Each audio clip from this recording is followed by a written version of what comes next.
राजधानी जयपुर में अब कोटा और सीकर की विशेषज्ञ फैकल्टी बच्चों को पढ़ाई करवाएंगे।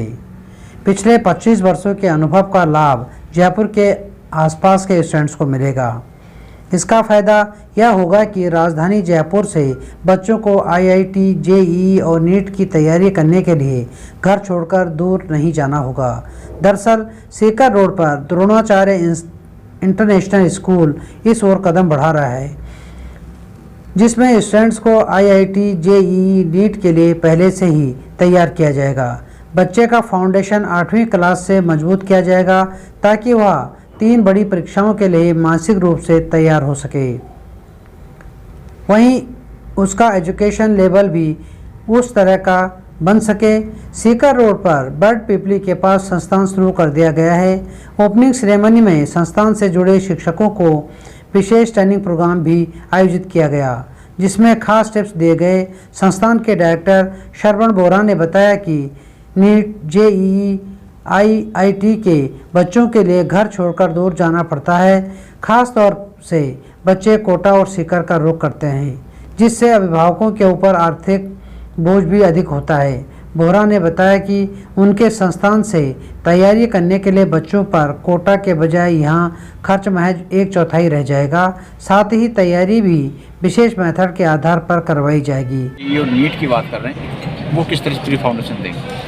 सर, दरअसल में क्या है कि द्रोणाचार्य इंटरनेशनल स्कूल एक नया कंसेप्ट लेकर के आई है और उस कंसेप्ट के अंदर मैंने जब इन लोगों से जानकारी ली तो इन लोगों ने बताया कि सर ये एक नई चीज़ होगी, जैसे कोटा है, सीकर है, इनके अंदर क्या है 12वीं क्लास विद्यालय से पास आउट होने के बाद में विद्यार्थी आईआईटी, नीट की तैयारी करने के लिए कोटा और क्या नाम से सीकर के अंदर जाते हैं। तो हमारा कंसेप्ट इस प्रकार का है कि 12वीं पास करने के बाद में बच्चे को कहीं जाने की जरूरत ही नहीं पड़ेगी। हम 8th क्लास से ही इस प्रकार की तैयारी कराएंगे बच्चे को, इस प्रकार का फाउंडेशन उसको मजबूत करेंगे उन बच्चों को, जिससे 8th, 9th, 10th, 11th और 12th अगर 5 साल लगातार विद्यार्थी अगर आईआईटी या नीट की या जेईई की अगर तैयारी करेगा तो निश्चित रूप से 12वीं क्लास के अंदर पास कोर्स के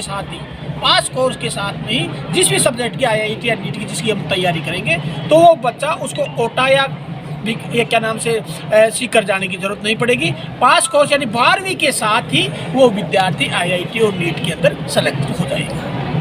देखिए, क्वालिटी एजुकेशन का आपका जो संस्थान है उसको कैसे पूरा करेगा? क्या कुछ क्वालिटीज़ आपको समझेंगे? सर, इसके बारे में आपको बताऊं सर, एक तो एक्चुअल में हो क्या रहा है अभी कि ये जो हमारा जो सिस्टम है वो क्या करता है, नेशनल लेवल के जो एग्ज़ाम्स हैं इनकी रिक्वायरमेंट को फुलफ़िल नहीं करता। फुलफ़िल करने के लिए क्या बच्चे को स्कूल भी जाना रहता है और कोचिंग इंस्टीट्यूट में भी जा रहा है बच्चा, टाइम, पैसा और समय प्लस स्ट्रेस सब उसमें जा रहा है। तो हम एक ऐसा सिस्टम जो ना बनाना चाह रहे हैं कि स्कूल में ही बच्चे को वो सब चीज़ें मिलें जो कि नेशनल लेवल के ये जो एग्ज़ाम है उसको वो क्लियर कर पाए। और जितने भी आईआईटी और जो ना नीट के जितने भी टॉपर्स आते हैं वो आप जो सब 12th के साथ आते हैं, बस केवल ज़रूरत क्या है उनको गाइड करने का है। तो हम उनको क्या करेंगे 8, 9, 10 से मैंने लास्ट 24 ईयर से मैं आईआईटी, जेईई और मेडिकल के लिए कोचिंग कर रहा हूँ। 6 टाइम मेरी एआर जो ना फर्स्ट रैंक है, नीट में जो मेरी 7th रैंक हाईएस्ट है। तो वो सब जो मेरे को इतना पास्ट एक्सपीरियंस है उसके जो बेसिस पे हम क्या करेंगे कि एक ऐसा करिकुलम और कोर्स डिज़ाइन करेंगे जो कि स्कूल प्लस ये जो नेशनल लेवल के एग्ज़ाम उसके रिक्वायरमेंट को फुलफ़िल करें। उसके लिए हम एक तो क्या है कि एनसीईआरटी भी पूरा सिस्टम होगा, फोकस होगा। और अभी तक ये जो ना क्या हो रहा है कि बच्चे को केवल प्रॉब्लम सॉल्वर बनाया जा रहा है, उसको जो ना मेमोराइज करवा दिया फार्मूले में वैल्यूज़ पुट कर रहा है, क्वेश्चन सॉल्व कर रहा है। हम बेसिकली क्या सब्जेक्ट को रूट लेवल पे बच्चे की अंडरस्टैंडिंग इस फाउंडेशन के थ्रू डेवलप करेंगे, जिससे कि जो बच्चे अपने सब्जेक्ट में बहुत एक्सीलेंस कर पाए। आपने मेथड चूज किया है, इसका कोई सर्वे आपने से कोई बनाया हो? नहीं, एनालिसिस हाँ। आपने किया होगा कि इस तरह का अगर मेथड करेंगे तो ये पास आउट ज़्यादा होंगे या फिर? एक्चुअली मैं क्या कि लास्ट जो ना 24 ईयर्स इसी फील्ड में हूँ और मैंने कोटा के जो जितने भी नेशनल जो ना ब्रांड के ये जो इंस्टीट्यूट है उनको जो हेड किया है, मैं सब्जेक्ट का एचओडी रहा हूँ। जितने भी इसमें जो टॉपर्स आए हैं उनसे मेरी एकदम प्रॉपर जो ना कम्युनिकेशन है, उसी एक्सपीरियंस के जो ना बेसिस पे ये हमने जो ना मेथड चूज़ किया। जैसे बच्चे जो बताते हैं कि सर वहाँ कोटा में जो हमको पढ़ाया उसमें 30% तो आपने क्या किया एक्स्ट्रा पढ़ाइए किसी भी कंपटीशन में। तो एक तो बच्चे को लाइन टू लाइन पढ़ाओ, रिक्वायरमेंट के जो अकॉर्डिंग पढ़ाओ, और एक उसका टाइम और मनी दोनों से होगा उसके स्कूल में पढ़ाओ, बच्चे पे स्ट्रेस नहीं आएगा। और ये जो हमारा मेथड है, फुल प्रूफ है ना मेथड है, इससे आपको ये जो ना फर्स्ट स्टैंडर्ड में रैंक्स आती हैं, पहले भी आई हैं और अभी भी आती रही हैं। 8th क्लास के बाद में बच्चा इतना समझदार नहीं होता, बर्डन तो नहीं आ जाएगा, स्ट्रेस जैसी स्थिति? नहीं सर, आजकल के जो बच्चे हैं सर, वो है ना, तो वो आपके हमारी समझ से बहुत ज़्यादा है। तो है ना, ये नहीं कि हम उसको 8th में उसको 11th का पढ़ाएंगे। 8th में जो उसका सिलेबस है उसमें से जो IIT से रिलेटेड जो उसके कंसेप्ट हैं, वो कंसेप्ट स्ट्रॉन्ग करेंगे, हम सब्जेक्ट स्ट्रॉन्ग करेंगे। बर्डन और प्रेशर नहीं आएगा बच्चे पे। उसका अगर सब्जेक्ट स्ट्रॉन्ग होगा तो वो सब्जेक्ट को एंजॉय करेगा। तो हम चाह रहे हैं बच्चे इसको, इस लर्निंग प्रोसेस को एंजॉय करें। पास को तो वो जो ना एंजॉय बाद में जो कर ही लेगा IIT और मेडिकल में सिलेक्शन के बाद। सबसे इंपॉर्टेंट चीज़ है ये जो प्रोसेस है, उस प्रोसेस को एंजॉय करें बच्चे। आप जो शुरू दे रहे हैं, पेरेंट्स कैसे विश्वास करें इसके ऊपर? क्योंकि सबसे बड़ी चीज़ होती है, अभिभावक जो ये देखता है कि ये जो वादा, क्योंकि अक्सर मार्केट में बाजार में इस तरह की चीज़ें मिलती हैं। नहीं सर, देखो जो विश्वास कर दो, एक तो यहाँ के लोकल है पहली चीज़, प्लस जो हमारा पास ट्रैक जो रिकॉर्ड है, यहीं के आसपास ऐसे गांव से हमारे पढ़ाए हुए बच्चे जो ना IITians हैं, एम्स में है, मेडिकल में, IAS है, ऐसे यहीं के आसपास के इसी रीजन में कम से कम 7 से 8 बच्चे तो मेरे पढ़ाए हुए ऐसे हैं जो डिफरेंट ये जो स्टेट्स में कलेक्टर हैं IAS की पोस्ट पे। तो हमारा ट्रैक रिकॉर्ड, और हम यहाँ के जो लोगों के लिए कोई अनजान नहीं, जैसे ऊपर से आगे हो वो अपन बोलते हैं ना कि आप तो यही जाड़ा का फूल है सब, तो ये हमारे को नहीं, हमारे फोर फादर्स को जानते हैं, पिछली वाली पीढ़ी को जानते हैं, हमारा पूरा ट्रैक रिकॉर्ड जानते हैं। जब मैं पढ़ता था मैं क्या था और हमने कहाँ पढ़ाई की, कैसे पढ़ाई की और कहाँ पढ़ाया, ये सब इस एरिया में जो बताने का ज़रूरत नहीं है, क्योंकि मैं ये जो ना ऑल ओवर इंडिया में मैंने जो पढ़ा है इधर ये जो ना सोमनाथ से लेके जो जगन्नाथ तक, कश्मीर से लेके हैदराबाद तक, साउथ में मैं नहीं गया। तो ये जो हमारा पास जो ये एक्सपीरियंस है, तो उसके बेसिस पे ये हमने हमारे होम टाउन में घर पे हम स्टार्ट किया। इकोनॉमिकली पेरेंट्स पर बर्डन नहीं आए, ऐसा कुछ क्या आपका पैकेज क्या रहेगा?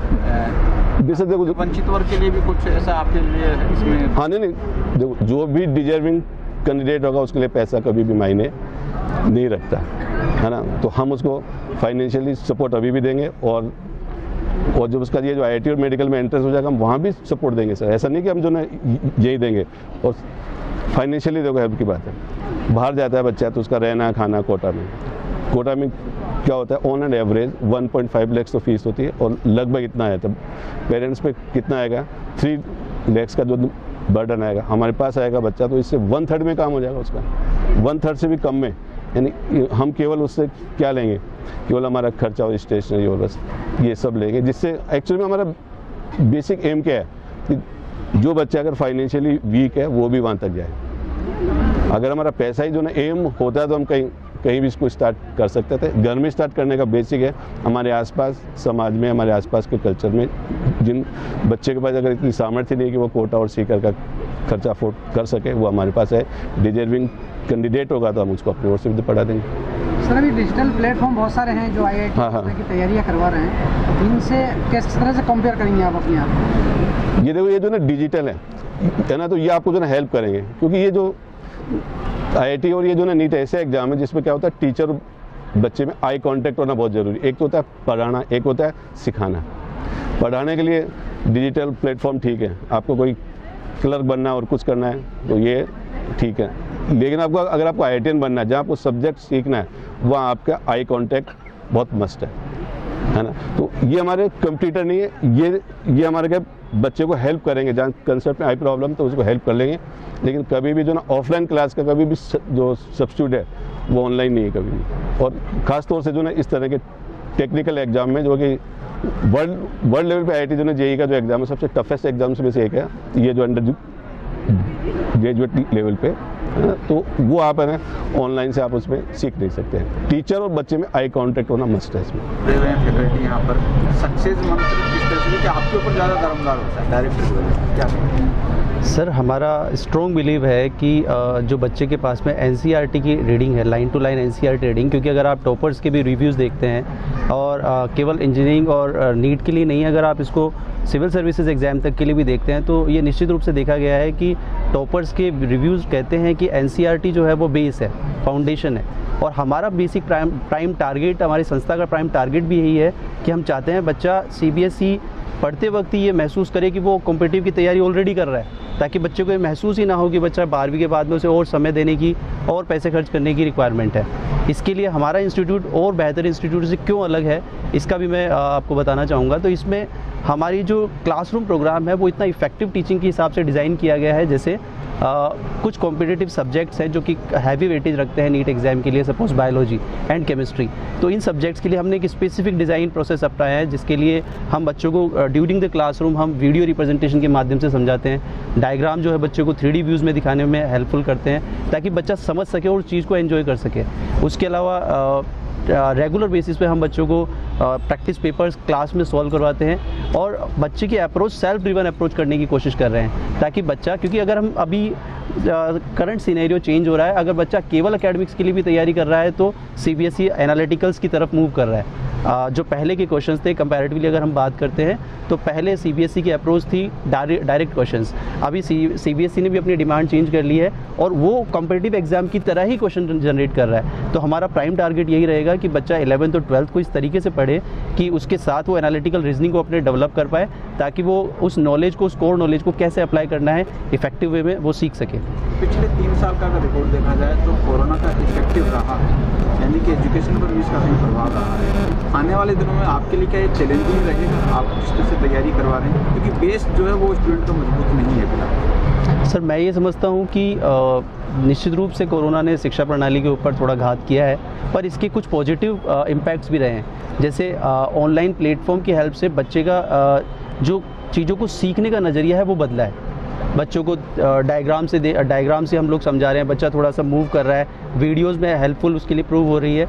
और इसके साथ साथ कहीं ना कहीं जो न्यू एजुकेशन पॉलिसी है वो भी बच्चे को सेल्फ ड्रिवन अप्रोच की तरफ ही हिट कर रही है। तो अगर बच्चे ने एनालिटिकल मूवमेंट स्टार्ट की है, अगर बच्चा वीडियोज़ को समझना स्टार्ट कर रहा है, DPPs के क्वेश्चन सॉल्व कर रहा है, एनालिटिकल तरीके से अगर चीज़ों को समझ पा रहा है, तो डेफिनेटली मैं मानता हूं कि आने वाले कुछ समय के अंदर जो कोरोना इम्पैक्ट है, बच्चों का बेस कमज़ोर रह गया था, तो उसको हम लोग इम्प्रूव कर रहे हैं और निश्चित रूप से हम लोग उसको इम्प्रूव कर लेंगे। आपका संस्थान क्या जो टैलेंटेड बच्चे हैं उनको तैयारी करवाएगा, या फिर जो कमज़ोर वीकनेस जो बच्चे हैं उनको भी आप इसको फोकस करते हुए सक्सेस कर सकते हैं? सर, हमारी संस्था का ये स्ट्रॉन्ग बिलीव है कि राइट टू इक्वालिटी, हम लोग विश्वास करते हैं कि जो भारतीय संविधान हमें अधिकार देता है, हर बच्चे को अधिकार देता है कि वो जो पढ़ाई कर रहा है उसमें उसके साथ कोई भेदभाव ना हो। अब वो बच्चे की कैपेबिलिटीज़ है, टीचर्स अपना पूरा एफर्ट लगाते हैं। यहाँ तक कि मैं आपका ध्यान इस तरफ भी आकर्षित करना चाहूँगा कि हमारे टीचर्स अपने आप को इम्प्रूव करने के लिए 7 to 8 आवर्स टीचिंग के अलावा वो खुद रीड करते हैं, ताकि वो समझ सके, उस एटमॉस्फेयर की फीलिंग्स को समझ सके कि जब बच्चा तैयारी करता है तो बच्चे को किस टाइप की कंपटीशन से गुजरना पड़ता है, आखिर बच्चा कैसे इफेक्टिव बना पाए। तो उसके लिए हम खुद लोग प्रैक्टिस करते हैं, 7 to 8 आवर्स हम लोग खुद उसमें प्ले करते हैं, ताकि हम लोग ये समझ सके कि बच्चे को और बेहतर कैसे बनाया जा सकता है। सर, मैं शोभेंद्र शर्मा, PGT मैथ्स।